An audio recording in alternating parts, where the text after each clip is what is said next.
I think that people who try and predict what's going on in Washington usually have this caveat, like, I'm not sure, but. Right. But they really are sure. Yeah. This one is totally different. I don't think anybody knows. I think the market is way, way overconfident that it knows what the shape of the Trump and the Republican Congress are going to do.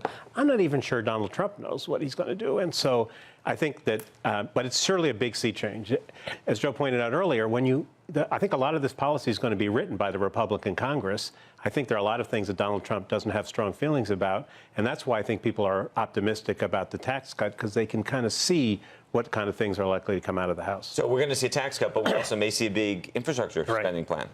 Yeah, ironically, you could see some of Larry Summers' programs adopted by Donald Trump. I have to say, did you read this column in the FT by Larry Summers, where he's all of a sudden he's coming on now in 20 minutes. against it? Well, he said two things, one of which I agree with and one of which I find kind of amusing. The one he agreed with is that the Peter Navarro, Wilbur Ross plan, which may have nothing to do with what Trump does, involves, you can only do infrastructure if it has tolls or user fees. Right. And Larry says that's not what he had in mind. Okay, that's fine.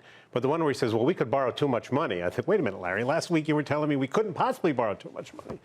I think that. But your first point, they want private investment. Well, they want a return on investment. We don't know what they want. That's the assumptions that he makes in this piece. Yeah. Right. Yeah. Right. And he has evidence, because that's what Peter Navarro, this economist from UC Irvine. But we don't know that, and that may not be what the Congress has in mind. Who do you have in mind to be the chair of the Fed?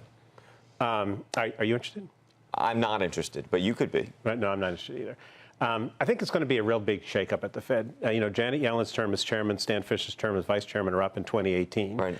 Do you think they go early in the same way that Mary Jo White's going early, Absolutely if you will? No. The SEC? I think that they will. They feel very strongly about the independence of the central bank. They have terms. They're going to look at it as their patriotic duty to stay there and prevent.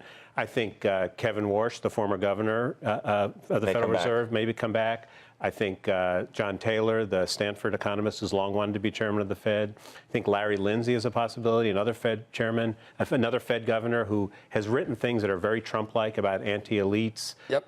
So I think all those are possibilities. Yeah.